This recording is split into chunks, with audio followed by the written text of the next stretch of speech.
They told you that intelligence is a gift, that being the smartest person in the room means you win, that depth of thought is something to celebrate, that the more you understand about the world, the closer you get to other people. That is the lie they fed you. Carl Jung, one of the most penetrating minds in human history, understood something about intelligence that no school, no church, no self-help book will ever dare to tell you. Because if they told you the truth, you would stop consuming their poison and start thinking for yourself. And that terrifies them. The truth is this: genuine intelligence does not bring you closer to people. It cuts you off from them. The sharper your mind becomes, the deeper the silence around you grows. Not because something is wrong with you, because something is finally right. You were taught that loneliness is a wound, a failure, a symptom of social dysfunction or personal inadequacy. You were conditioned to run from it, into noise, into crowds, into relationships built on nothing more than mutual distraction. But what if loneliness is not the disease? What if it is the diagnosis? The proof that your mind has grown beyond what the average man can tolerate. There are 4 specific things Jung identified that separate the truly intelligent from the rest. The 4th one will explain every relationship that has ever failed you, every room you have ever felt invisible in, and every moment you have looked around and thought, "Something is deeply wrong here, and I am the only one who sees it." If you are not ready for this, close the video. Go back to the crowd. But if you want to know the truth, stay. Phase 1. The individuation wound. Most people never become themselves. That is the first brutal fact. Jung called the process of becoming a fully realized individual individuation, the gradual, painful separation of the self from the collective, from the mask, from the role society assigns you at birth. It is not a spiritual journey. It is surgery. And surgery, by definition, requires cutting. The average man never undergoes this process. He inherits a persona, a social mask, and he wears it until he dies, mistaking it for his actual face. He believes what his culture believes. He fears what his culture fears. He defines himself by the approval of people he does not even respect. You were brainwashed to believe that belonging is the goal, that fitting in is health, that the man who adapts most smoothly is the most successful. Machiavelli understood the truth no one speaks. In The Prince, he wrote, "It is better to be feared than loved, if you cannot be both." Most people quote this and think it is about intimidation. They miss the deeper meaning. The man who prioritizes being loved will destroy himself, because love from the crowd requires you to become what the crowd needs you to be. And the moment you start doing that, you disappear.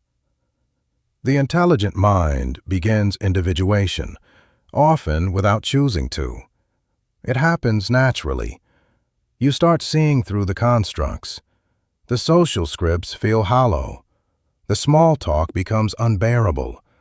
The celebrations feel performative. And the people around you, people you once felt close to, start to feel like strangers wearing familiar faces. This is not arrogance. This is the individuation wound. Jung himself described it as a kind of psychological exile. The man who becomes himself must first leave behind the version of himself that was built for other people's comfort. Take Galileo. He did not choose to be an outcast. He chose to look through the telescope and report what he saw. The loneliness was not the goal. It was the price. When the truth you carry contradicts the consensus reality of your time, isolation is not a side effect. It is confirmation that you are on the right path. Here is your instruction. The next time you feel the pull to shrink yourself in a social situation, to make yourself smaller, duller, less, do not. Hold the discomfort. Let the silence sit. The version of you that performs for the crowd is a parasite feeding on your real potential. Because Phase 2 explains why the crowd is not just failing you. It is actively destroying you. Phase 2. The shadow and the herd's projection. The most dangerous people in your life are not your enemies. They are the people who cannot tolerate what you reflect back at them. Jung's concept of the shadow, the unconscious repository of everything a person represses, denies, and refuses to face about themselves, is the most important psychological framework you have never been taught. Every individual has a shadow, but the crowd has one too. And the crowd's shadow is vast, dark, and violent.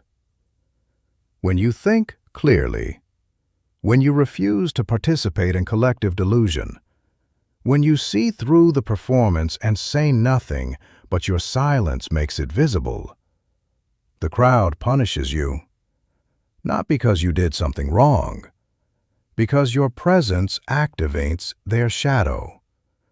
You become, without trying, a mirror they cannot destroy except by destroying you. Robert Greene identified this in The 48 Laws of Power when he wrote about the danger of outshining the master and, more broadly, the danger of possessing qualities that make the mediocre feel their own mediocrity.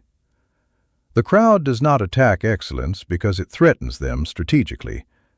It attacks excellence because it reveals them psychologically. This is the mechanism behind why truly intelligent people are often called arrogant, cold, or antisocial, not because they behave badly, but because their presence alone creates discomfort in those who have never asked themselves a hard question. Friedrich Nietzsche lived this. He was not socially incompetent.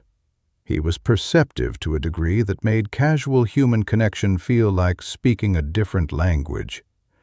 His letters reveal a man desperately searching for intellectual peers and finding almost none. His philosophy was not born from abstract theorizing. It was born from lived isolation, from watching the herd operate and being unable to unsee it. Murray Bowen, the psychiatrist who developed family systems theory, identified a concept he called differentiation of self. The degree to which a person can maintain their own identity, values, and thinking without being absorbed into the emotional field of the group. Low differentiation means you are absorbed by the crowd. High differentiation means you stand in it and are not moved. But high differentiation comes at a cost. The more differentiated you become, the more the system, family, workplace, social group, will pressure you to return to conformity. The crowd does not want your individuality. It wants your compliance. Your instruction for Phase 2. The next time someone tells you that you are too intense, too serious, too much, do not apologize. Do not explain yourself. Look at them steadily, say nothing, and understand that you are receiving a diagnosis, not of your failure, of your development. You are still here. Good. The fragile ones already left. Comment below.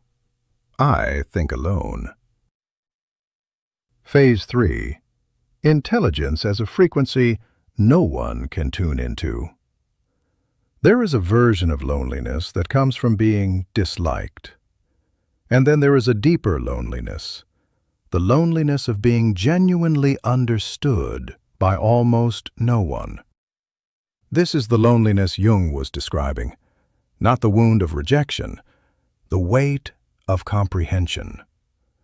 When your mind processes experience at a certain depth, when you see systems where others see events, patterns where others see coincidence, meaning where others see nothing, you begin to inhabit a cognitive frequency that most people cannot access, not because they are inferior, because they have never been forced to develop it.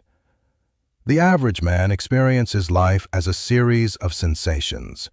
He reacts, consumes, repeats. He does not need to understand why.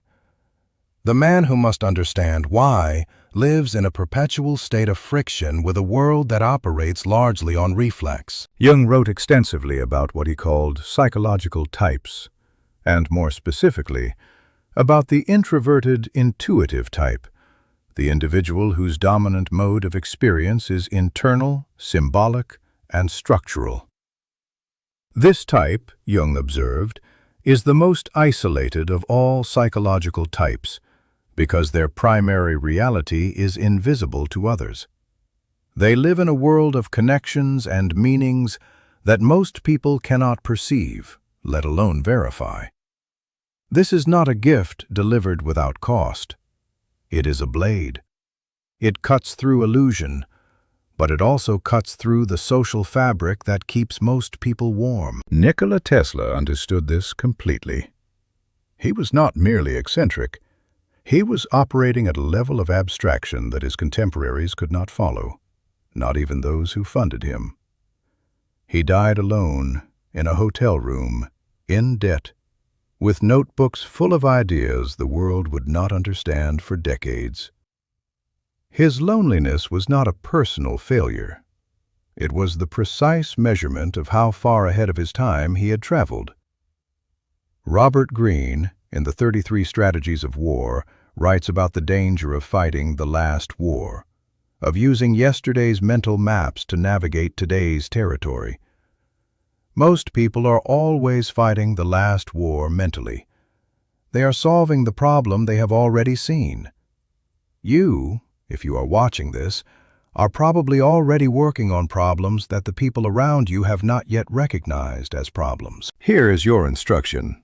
Stop trying to explain your mind to people who have not paid the price to understand it. You are not obligated to translate your inner world into their language. The sovereign does not justify his silence. He simply moves. Which brings us to the phase that cuts deepest, because it is about the one thing you cannot escape. Phase 4. The integration no one warns you about. Here is the paradox that ends the search. The more deeply you understand yourself, through the Jungian process of individuation, through the integration of your shadow, through honest confrontation with every part of your nature that you once hid, the less you need external validation. And the less you need external validation, the less most people know how to relate to you. This is not a flaw in the process. It is the completion of it. Jung was explicit. The goal of individuation is not happiness.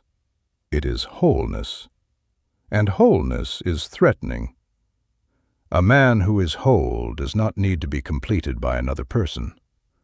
He does not need agreement to feel real. He does not need applause to take action. He carries his own authority. The 99% experience this kind of man as cold, unreachable, even dangerous. Because a man who does not need your approval cannot be controlled through your approval. And the primary mechanism of social control, from childhood onward, is the withdrawal and granting of approval.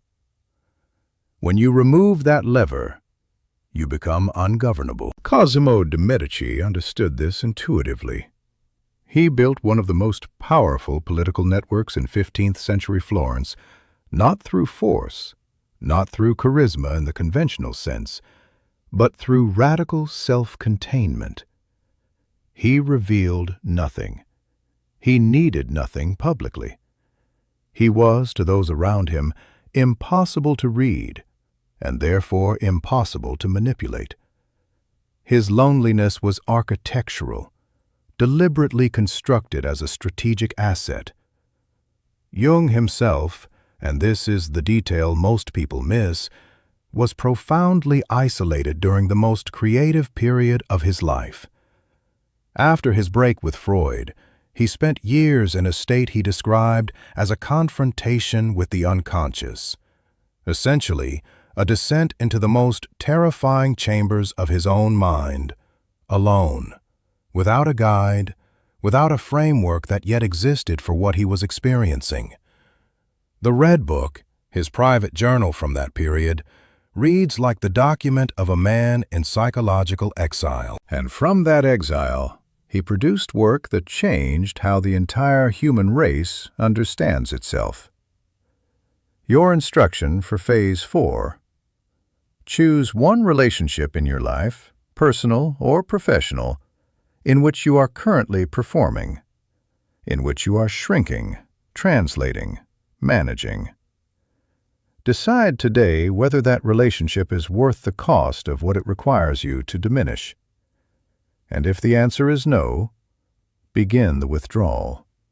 Not dramatically, silently, like a glacier. Let us be honest for a moment. This path is not romantic. It is not inspiring in the way motivational speakers use the word. It is cold. It is long. And on most days, it is deeply, structurally lonely in a way that no philosophy fully prepares you for. The wolf does not run with the sheep, yes, but the wolf also does not run with anyone. There is a reason the lone wolf exists as a concept. There is also a reason it is associated with both power and desolation simultaneously. Machiavelli wrote The Prince in exile. He had been stripped of his political position, arrested, tortured, physically tortured, on suspicion of conspiracy. He was released to poverty and obscurity in the countryside. He had nothing, no power, no platform, no audience. And in that exile, he wrote the most devastatingly accurate manual of political power in Western history. A document that 500 years later, every serious strategist, every student of power, every sovereign mind still reads. He did not write it from a throne. He wrote it from the void. That is the paradox you must carry. The exile is not the punishment for the path. The exile is the path. The freedom that comes from self-mastery, from individuation, from the refusal to be absorbed into the collective, this freedom is cold. It does not come with warmth built in, but it is the only freedom that is truly yours. Every other freedom can be revoked. The approval of the crowd is a loan with compound interest. The warmth of belonging to the herd has a price tag that eventually bankrupts you. The cold is yours. No one can take it from you. You made it to the end of this. Understand what that means. Most people who clicked on this video are already gone, back to the comfort of whatever the algorithm sends them next, back to content that flatters them instead of confronting them. You are not most people. You already knew that. That is why you stayed. You do not need me to tell you what to do with what you just heard. You already know. You have probably known for a long time. You just needed someone to say it without flinching. Subscribe, not because I asked you to. Subscribe because you are done explaining yourself to people who are not equipped to understand the answer. Subscribe because you are building something in the silence that the crowd cannot see yet. And if you want to go deeper, the real material, the kind I cannot say publicly, the frameworks that the algorithm actively suppresses. That is behind the membership. What is in there is not for everyone. Nothing I just said was for everyone. But it might be exactly for you.